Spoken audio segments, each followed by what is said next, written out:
જય શ્રી કૃષ્ણ. સર્વ વૈષ્ણવોને મારા ભગવત સ્મરણ. શ્રી ગુસાઈજી પરમ દયાલ કી જય.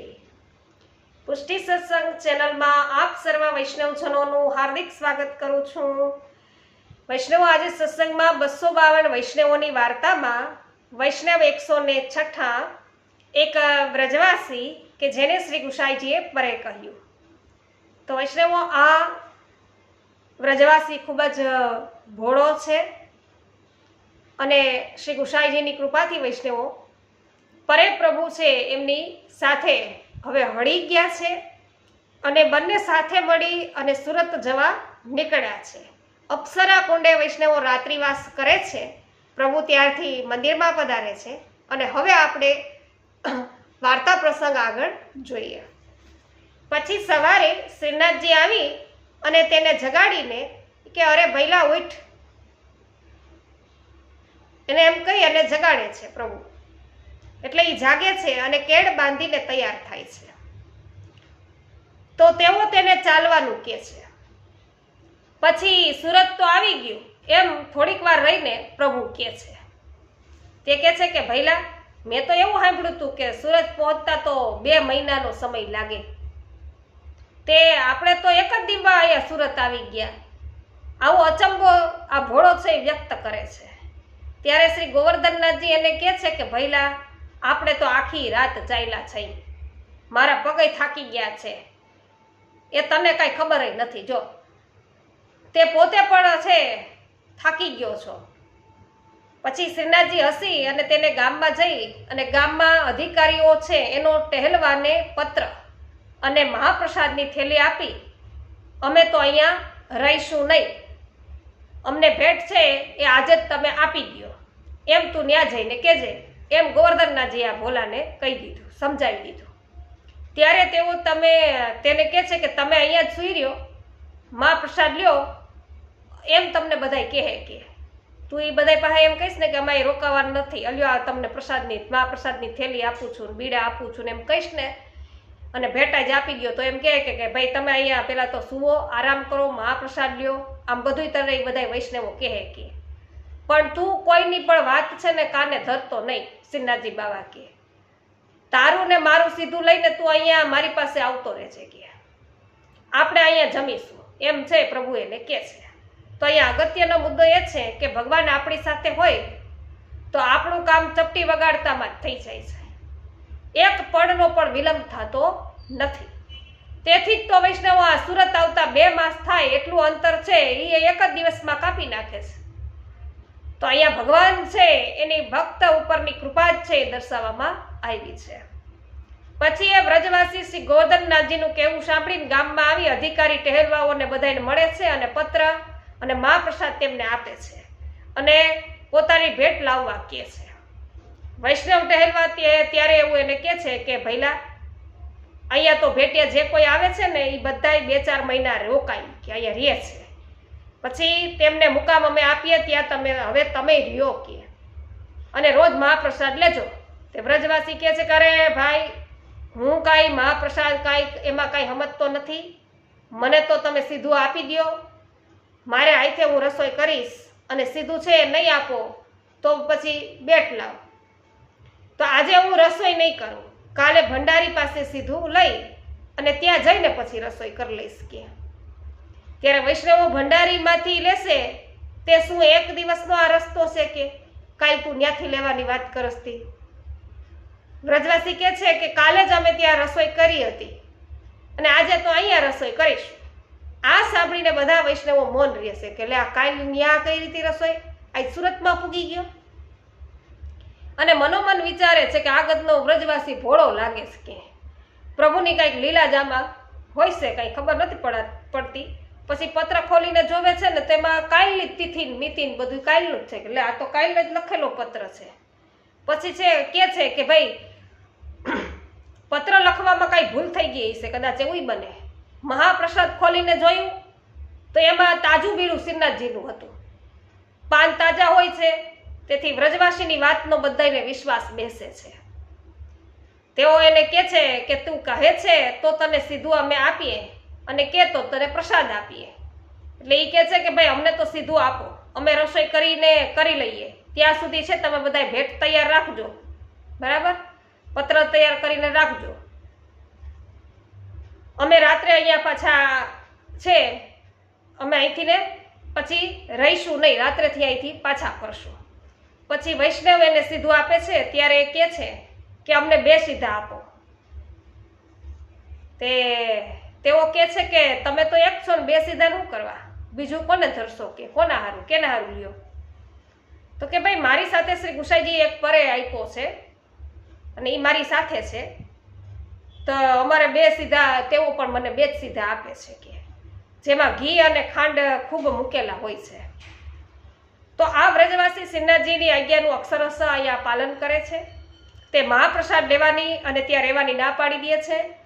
પ્રસાદના બદલે તેઓ શ્રી ગુસાઈજીએ આપેલા પરે માટે અમે 2 અને હું એમ 2 સીધા લે છે. વૈષ્ણવ તે ભોળું હોવાનું અને ભગવાનની લીલા આકળ હોવાનું આ બધા વૈષ્ણવોને લાગે છે. પત્ર લખવામાં કઈ ભૂલ થઈ ગઈ છે એવું પેલા માનતા હતા, એવો એને સંદેહ હતો. પણ પત્ર ખોલતા એમાં કાલની જ મિતિ અને તિથિ છે. મહાપ્રસાદ પણ શ્રીનાથજીનું એમાં પણ બીડું છે એ તાજું, પાન પણ તાજા છે એ માલુમ પડે છે. આમ તેઓનો સંદેહ અહીંયા દૂર થાય છે અને તેઓ છે તેની વાત પર હવે ભરોસો કરવા લાગે છે. આમ ભગવાન છે એ તો ભીડ ભાંગનાર બની અને ભક્તની ભીડ ભાગે છે. એ સીધું લઈ અને શ્રીનાથજી પાસે આવે છે અને તેમને કહે છે કે અરે ભૈલા સીધું લઈ આવ્યો છું. તેઓ કહે છે કે ભૈલા મારું સીધું લાવ્યો છો? એટલે કહે છે કે હા હું લઈ આવ્યો છું અમને. તો વૈષ્ણવે ઘી અને ખાંડ વિપુલ પ્રમાણમાં એ કે આપ્યા છે, તો આપણે એનું શું કરશું કે? તો શ્રીનાથજી બાબા કે ભૈલા એમ કે લાડવા કરી દે. તેથી એ લાડવા કરે છે. શ્રીનાથજી પોતે આરોગે છે અને પછી તેને હવે કે તું ગામમાં જઈને ઓલો પત્ર લઈ આવી જા, આપણે શ્રી ગુસાઈજી પાસે પછી જઈએ કે. તે ગામમાં આવી અને ટહેલવાઓને સેવકોને પત્ર લાવો એમ કે છે. તો તેઓ ગામના વૈષ્ણવોને બધાને તેડાવે છે. એ બધાય આવે છે, તેમને મહાપ્રસાદ આપે છે. પત્ર દેખાડીને કહે છે કે ભૈલા આ ભેટિયાની તો મુગ્ધ દશા દેખાય છે અને જુઓ મહાપ્રસાદ અને બીડા પણ હાવ તાજા જ છે. પત્રમાં પણ કાલની જ મિતિ છે અને વ્રજવાસી પણ તે કાલે ત્યાંથી નીકળો હોવાનું કહી રહ્યો છે. તેથી પ્રભુની શું લીલા છે તે તો કાંઈ કળાય નહીં, શું છે એ કાંઈ સમજાય નહીં. તેથી તેને આજે ભેટ આપી અને એને વિદાય કરી તો એ જાય કે. તો બધા વૈષ્ણવો મળીને અંદરો અંદર ભેટની ઊંડી કરી અને તેના હાથમાં આપે છે. તેઓ 10 રૂપિયા સેવકીના પણ આપવા લાગે છે કે ભાઈ તે સેવા કરી તો અલા તારા 10 રૂપિયા સેવકીના. એટલે એ કહે છે કે ભાઈ એનું હું કરીશ કે. તો વૈષ્ણવો તેને કહે છે આ તારી સેવકી એમ રાઈટ, ત્યારે વાટ ખર્ચીમાં તને આ વાટ ખર્ચીમાં કામ લાગશે કે. એટલે એ કહે છે મારે વાટ ખર્ચીનું શું કામ છે ભાઈ, કાલે તો ભંડારી પાસેથી જઈને હું પાછું સીધું લઈ લઈશ કે. ત્યારે તેઓ એ રૂપિયા 10ની હુંડી કરી અને ભેટ છે એ હુંડીમાં જ બીડી દે છે અને શ્રી ગુસાઈજીને વિનંતી પત્ર લખે છે. તેમાં બધાય સમાચાર લખ્યા છે કે વ્રજવાસીની સેવકીના રૂપિયા 10 આપતા હતા તે પણ એ ભોળો છે, એણે લીધા નથી. તે હુંડી કરીને દઈ અને પત્રમાં અમે બીડી દઈએ છીએ. તેથી આપ આપની ઈચ્છામાં આવે તેમ કરશો. પછી એ વ્રજવાસી પત્ર અને હુંડી લઈ શ્રીનાથજી પાસે આવે છે અને શ્રી ગોવર્ધનનાથજી એને કહે છે કે ભૈલા આજે આપણે ભરપેટ ભોજન કર્યું છે, તો ખૂબ જ પેટ ભરીને ખાધું છે એટલે બહુ હલાહે નહીં કે. એટલે જ અહીંયા આપણે રાત રહીએ કે. શ્રી ગુસાઈજી પાસે જવા માટે આપણે સવારે નીકળશું કે.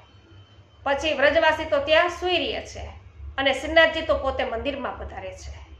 પછી સવારે શ્રીનાથજી અપ્સરા કુંડ પર પધારીને વ્રજવાસીને જગાડે છે. એ કે જાગ,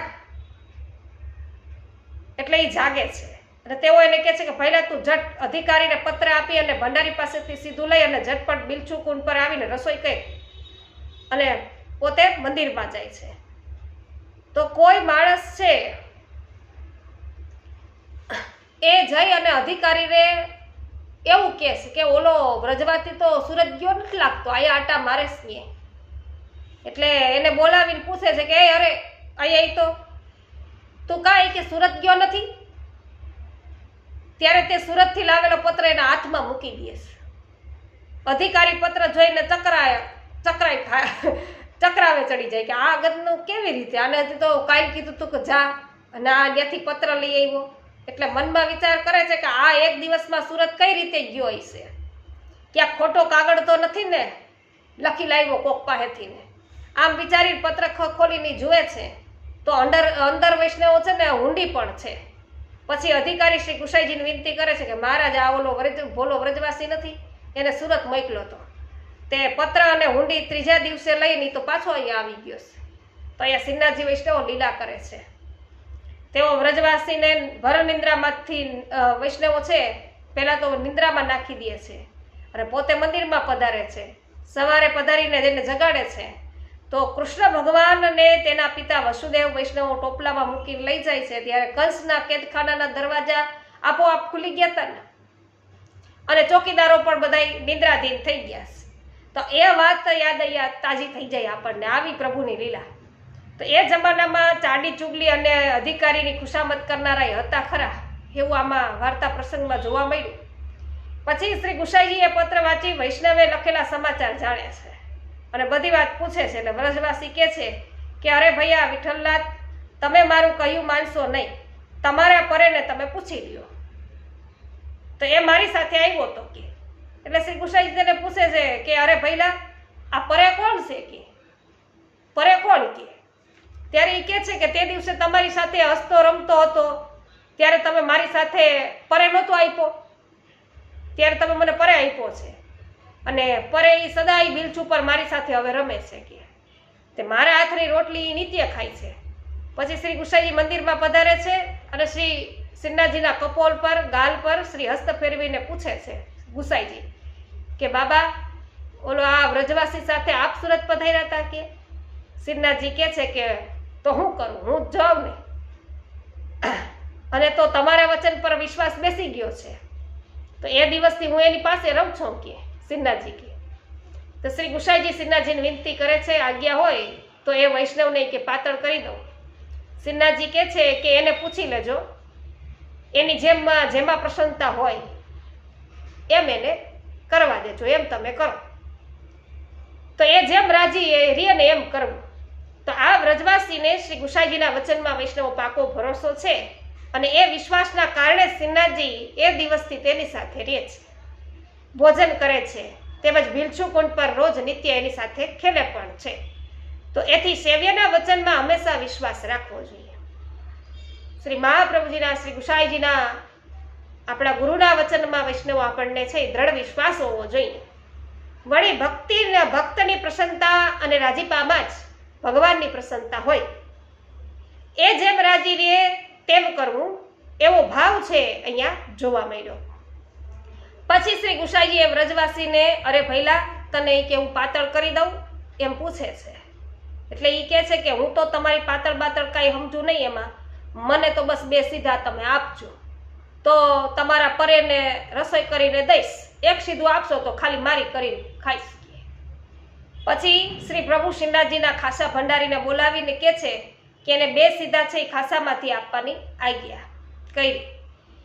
તો એ બે સીધા ખાસા ભંડારીમાંથી તે દિવસથી ને લેવા માંડે છે અને એ પછી તે બિલછુ કુંડ પર જઈ અને રસોઈ કરે અને શ્રીનાથજી ત્યાં ભોજન કરવા માટે નિત્ય પધારે છે.